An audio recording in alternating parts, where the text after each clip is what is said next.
what? Well, I can't see from here, but I'll.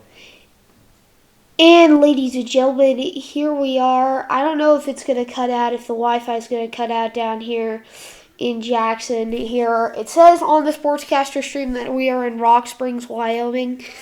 Um, but we're actually in Moose, Wyoming, outside of Jackson Hole. We are going to dial up Kev Hegarty, the Anfield Index host, the official Liverpool podcast. Is the Anfield Index, and we are going to be dialing him up today. Here we go. Let's get to the keypad, and here we go. I'm using my dad's phone. 48.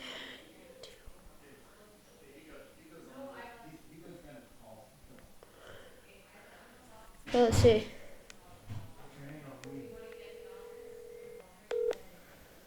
See. Here we go. This Kevin? Hello. This is Hugo. Is this Kev Hegarty? Yeah, hey Hugo, how are you? Good. How are you? I'm good. Okay. Should we just jump into the interview? Yeah, sure. So how does it work? Do you just record the phone call, or you just write that? Well, I'm live streaming the phone call, so and I also record it to upload it to YouTube. So, yeah. What got you into sports broadcasting? So I don't think I would call what I do sports broadcasting, not the way you do it. In any case, I got into podcasting about sports a few years ago now. I can't remember how long. Just sort of by chance. I was doing writing. I was writing articles and just for fan media for Liverpool Football Club, and that sort of kind of fell into somebody inviting me onto a podcast for the first time. I had no idea kind of what it was about. I was listening to a couple of podcasts, but I had no idea that the medium was so big. And I just kind of went on as a guest to talk about my experiences of being a Liverpool fan in the U.S. As opposed to in England. And then from there, I just became a regular, and then I became sort of joined Anfield Index and became a regular contributor and that sort of thing. So yeah, it was I sort of fell backwards into it, and it's more. I think it more on my side is more like commentary. I mean, I guess you'd call it punditry, but we don't sort of real time stream or anything. Although we do a little bit of that, we don't do it on a regular basis. I don't think what you do, Hugo. I think is more sports broadcasting as a whole. I think we kind of are more commentary after the fact and opinion, and although some were relatively stats based, that sort of thing. But yeah, I kind of fell backwards into it, really. Okay, how long have you been a Liverpool fan? Since I was born. So, although my accent is very east coast of the United States, I live in New Jersey. My parents are both from Liverpool. I'm the first American to be born in my family. So it was kind of in my blood. My dad was a Liverpool supporter. His dad was a Liverpool supporter, that sort of thing. My mom supports the Reds too, but not as much as the rest of us. We have a couple of Everton fans in the family, namely my Uncle Mark and his kids, have been trying to convert me since I was a kid. But, no, I've just been a Liverpool fan my whole life. I guess for real, though, because in the United States it was hard to follow as a kid. It's much easier now with NBC Sports and, Fox Sports has the Bundesliga, and, you can get beIN Sports, you get La Liga. The football is kind of everywhere. But when I was a kid, it wasn't. It wasn't on TV really until World Cup '94. So before that, it was just like people would send newspapers over to us for me and my dad to read, and my brother and my sister, and, phone calls to my aunts and uncles and my grandparents to talk about what happened and that sort of thing.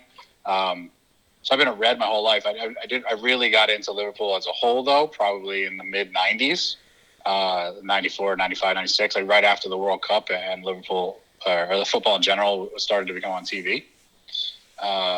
Then I became more of a true fan and started to follow them a lot. But before that, it was kind of like you could watch baseball, you could watch basketball, you could watch hockey or whatever, but soccer, football, as we said in my house, it was never on TV. So I guess you could say my whole life, but for real, probably since mid-90s, 94, 95, that sort of Robbie Fowler type era. Yeah, it's been a long time. When did you join the Anfield Index? 2014-ish. So about 5 or 6 years. So it was the year, so it must have been 13, 14, because it was the year or just before when Liverpool almost won the title under Brendan Rodgers.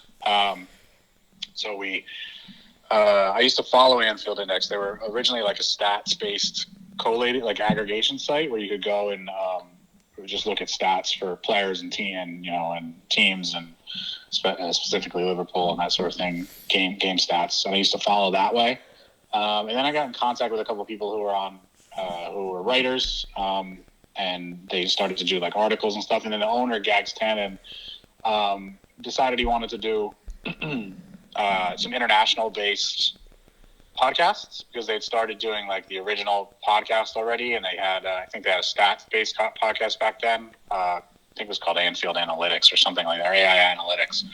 And he wanted to do some international ones. So he like kind of put a feeler out on Twitter about who would want to broadcast internationally. We just lost the title to Manchester City, and he was kind of figuring out where he could go from there, and it just sort of became like a pet project for him, and then it kind of spiraled into something big. So that summer they had a lot of international podcasts, and I actually couldn't get on one because the day I was supposed to be on, we had some technical difficulties. So I wrote an article about my experience being a Liverpool fan as a kid, kind of how I explained before, how difficult it was in the early days, and then how it's gotten so much better now. And then sort of from then on, I was invited on podcasts, and now I'm sort of a regular, and I do. We have the Anfield Index USA podcast, which is I'm a regular on. Justin Wells is the host, along with Joey Connors, who's in Philadelphia, and also Armando Angulo, who's out in California. So we're all on the podcast together. Then there's also I'm a kind of a regular panelist on Nina Kauser's show, which is like the reaction call-in show directly after the matches. So I do that, and then I do some bits and pieces here and there, where I can find spots and where I can find time. So probably 5 or 6 years now. It doesn't seem like it's been that long, but these people have become friends and family now. With Gags comes over to the United States. We've been out in New York and stuff, and all these ladies and gents are kind of brothers and sisters in arms now, rather than just people you've been talking to on the phone. Yeah, it's been a great time. So probably 5 or 6 years. Okay, who is your favorite Liverpool player? The $1 million question. So when I was a kid, my first sort of sporting heroes were John Barnes and Michael Jordan. So Jordan was obviously the greatest basketball player ever lived, although somebody would argue me today that it's LeBron. But and at the time, John Barnes was probably the best Liverpool player around. I was a bit too young for Kenny Dalglish, who my dad would say is the greatest ever Liverpool player, and it was his favorite player of all time. So John Barnes was kind of my guy. He kind of burst onto the scene for Liverpool when I was only probably four or five, but he stayed there long enough for me to see him play.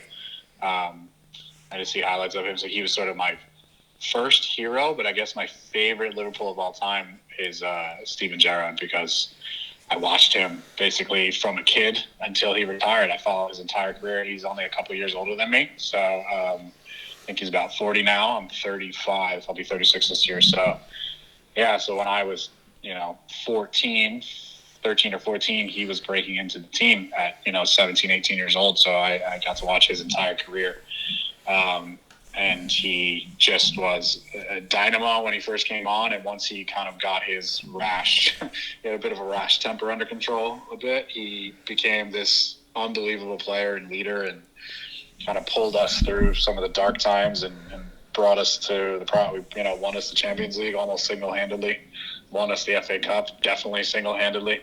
That type of player, and he's been my favorite player, and I kind of wish he was in this team now, because peak Gerrard or even young Gerrard in this team would absolutely destroy the entire league.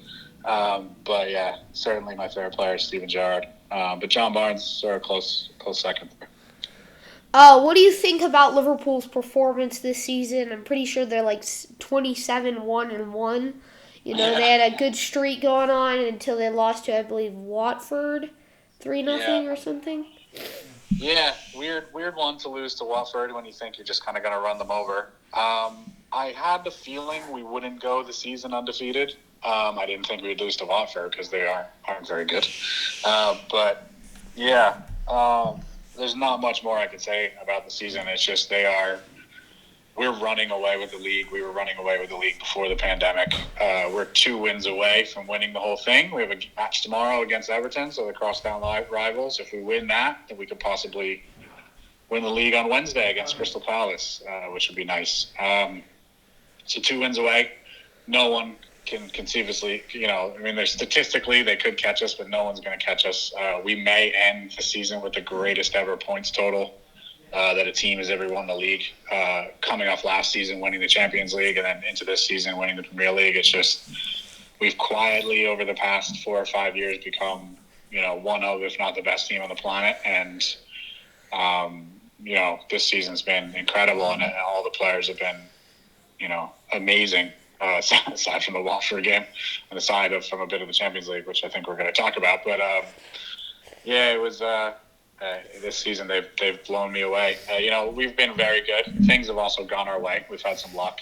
Manchester City have not been getting the points you would think they would get, and even though they've been putting in the performances, it's just that's the way football goes sometimes. But it's been a wild ride, and it's been 30 years waiting for this. So 2 more games it's taken a long time. This should have been wrapped up already, but hopefully by Wednesday we'll be champions of England. Okay, so that talk plays into the next question, the dark question. I'm just going to get you past the first 5 questions to ask you the real hard question is, what do you think about Liverpool losing in the in the round of 16 to Atletico Madrid in the Champions League? And I have a friend at school, and he didn't know that it was the Champions League, and I had to break it to him that it was the Champions League when they lost on the Allegate to Atletico Madrid, and they got knocked out, and that was nuts because last year, as you were saying, they won the Champions League, so it's weird to see a team get knocked out in the first round. Right. Yeah. Disappointing for sure. So originally when the draw came out, and it was Atletico, it was the one team I didn't want. I had a feeling we were the best team in the tournament. I'll say Manchester City, maybe you can make the argument. So probably one of us 2 are the favorites. Bayern was close as well. But, when the draw came out and I saw it was Atletico Madrid, I was worried because Diego Simeone's a fantastic manager. He doesn't play the football I like to see. He's not as negative as Jose Mourinho. He's has a bit more attacking intent than Jose can be at times, but he's just so good at it, the way he plays. And even though Atletico hasn't been great this season and they're sort of aging, and the pieces they brought in haven't gelled well enough, they're dangerous. And all they need is a goal to kind of ride it. They can sneak a goal and ride out the rest of the match without you getting near them. And in Jan Oblak and the goalkeeper, they have an absolute wall. He's probably, I happen to think Alisson is the best goalkeeper in the world. He's our goalkeeper, but Jan Oblak's probably second, and some people would argue first. So he's just a wall. So you're not, you have to be very good to get around him. So it was really disappointing the way we played. The game in Spain went exactly how I thought it was going to go, which is they would be very, very defensive and they try to steal a goal, and they did that in the beginning of the game, and they just shut everything down. And neither team was very, very good. A draw probably would have been more reflective of how the game went, but that's, Atletico can just hit you unexpectedly and then shut the whole game down, and then they don't want to do anything else. So the away leg in Spain was not good. The home leg, when we played them, we were actually very good. We, at least statistically speaking, and coming from Anfield Index, we back up a lot of our opinions based on how, game state and statistics and how it looks on paper as well as how you watch it, what the flow of the game looks like. So on paper, we did really well. We probably could have scored 3 or 4 goals based on the amount of shots we took, shots, locations, passing, maps, and that sort of thing. XG, we can talk about what that is later. But we looked good for 3 or 4 goals. And Atletico probably only looked good on paper for 1. But that's not how football goes. Sometimes you get unlucky, and sometimes you get lucky. And this time we got unlucky, and Atletico scored a number of goals, especially in extra time. And the away goal rule was already beating us, and then they scored another one, and it was kind of no way back. There wasn't enough time to come back from that. Oblak made a couple of good saves. They played some good football, but on the whole, the first leg probably lost us the tie. But we did okay. But it's a huge disappointment coming back from being champions the year before and possibly repeating. We were good enough to repeat. That's for sure. But it's tough. It was tough to take, but the silver lining was how we were doing in England. We were already champions of Europe. We had already won the Club World Cup. So technically we were the champions of the world for the club on a club level. We'd already won the Charity Shield. We'd already won. We'd won a lot of things coming into the season, and the last on the list was to be champions of England. So. I think we were all disappointed in the Champions League exit, and it kind of compounded with having to shut down the league right afterwards because of the pandemic. But we knew that if the league started back up, that we would go on to be champions of England. So it wasn't that too hard to take, but I'd certainly wish we'd gone farther, because I don't think there were many other teams that could have done to us what Atletico did, and we definitely were in with a chance to get to another final. But so disappointing. But you always like to win trophies, but. Champions League will have to do, right? Yeah. What do you think lies in the future for the Reds? So that's an interesting question, actually. So we have a good, obviously we have one of, if not the best manager in the world, between Guardiola and Klopp, and there's relatively few others in that sort of stratosphere. We also have the structure in place at the club. From the owners on down, Michael Edwards, what's basically the sporting director, his team of advanced analysts and the doctors, the dietitians, everybody involved, the physios, the sports scientists, everybody all the way down to the players and scouting and all that. Is the structure for our organization now is probably the best in the world, or one of the best in the world. Going forward, that bodes really well. So as a structure, we look really good. The more important sort of side of that is what happens on the pitch. So we have one of the best squads in the country, possibly in the world, definitely in Europe.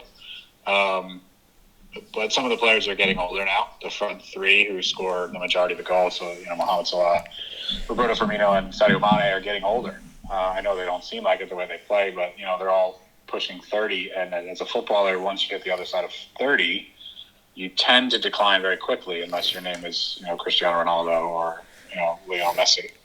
So that is a concern. And some of the other players are getting older as well. But as far as the spine, we have a very young goalkeeper. We have a very young center back, Virgil van Dijk, who's probably the best center back in the league, possibly the best center back in Europe. We have players like, Naby Keita came in, Minamino who came in. We have Trent Alexander-Arnold, who is probably our most creative player. He's very, very young. Andy Robertson is pretty young. We have a young center back in Gomez. So there is sort of youth coming in, but it's how do you integrate new pieces and get the youth that is at the level you need them to be, sort of fill in the shoes of these bigger players going forward. And I think the pandemic kind of pushed that a little bit, because we would have been planning what to do this summer.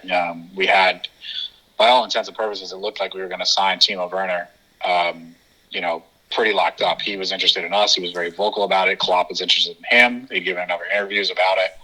It looked like he was coming. And I think the pandemic messed with financing and our timelines, and it looks like Timo Werner is going to join Chelsea instead. So that's disappointing. And things like that happen when you have the club that we do, which is owners run the club like a business, as they should.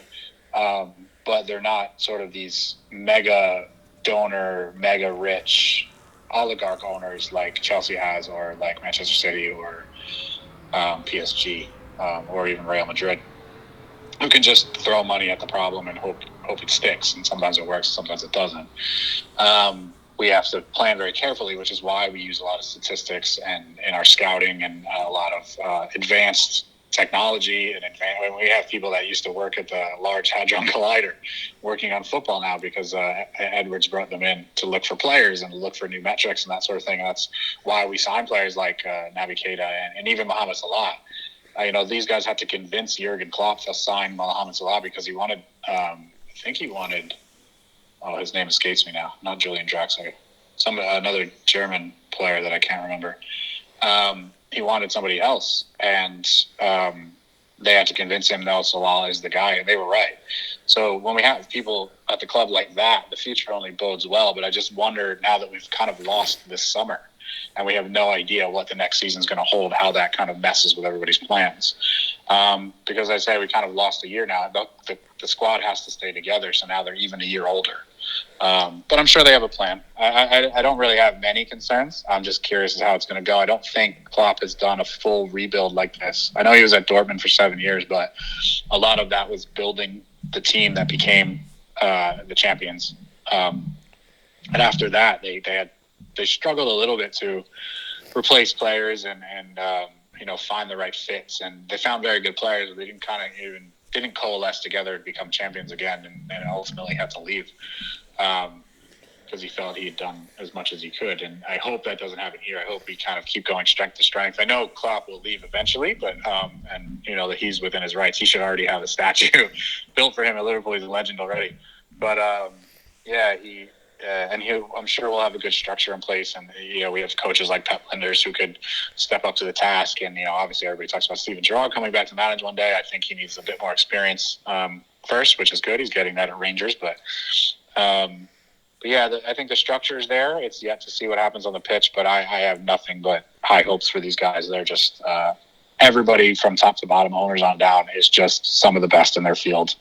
And it's finally exciting to see, because we went a lot of fallow years where Steven Gerrard was just single-handedly dragging us through some of the worst times in club's history. And now here we are at the culmination where we're the best team in Europe and the world, and we're about to be the best team in England. So, yeah, it's a lot of fun.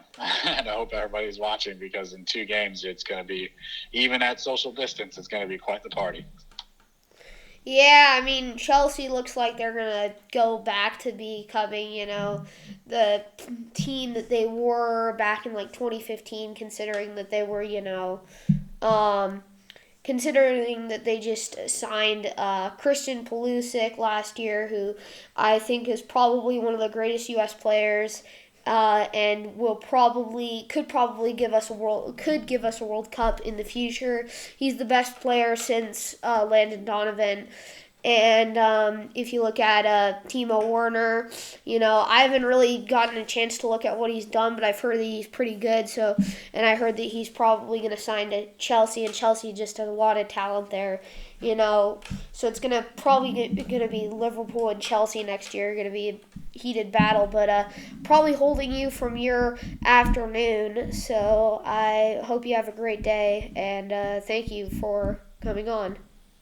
Thanks, Hugo. This was a lot of fun. Anytime. I'm happy to come back. And once we start Anfield Index back up, maybe we'll have you on as well. I don't know when that's happening from the USA side. Anfield Index has been continuing to broadcast almost every day. So if any of your listeners out there, if you're interested, look up Anfield Index on Twitter and Facebook, and AnfieldIndex.com. There's tons of free podcasts. There's also a subscription side. And we're all over Twitter and Facebook, and it's great. And everybody, keep locked in on Hugo here. He's got a bright future, and I hope to come back on soon when you're big and famous, and and I'm not. But keep going, man. This was a lot of fun. Thanks for having me on. Yeah, thank you. Have a great day. Stay safe. You too. Yeah, you too. Thank you. Bye now. Bye now. Okay, so that was the Anfield Index host, Kev Hegarty. Go check out Anfield Index at Anfield Index on Twitter. Go check out Kev Hegarty on Twitter. And, we'll have this uploaded to YouTube soon. We'll have this uploaded to Instagram probably by 1 Pacific time I'm talking about, not 1 Mountain time. I'm in Mountain. I'm not in Rock Springs right now. I'm in Jackson Hole, Moose, Wyoming, at my ranch, my family's ranch. And just have a great day. And thank you. Have a great day. Thank you.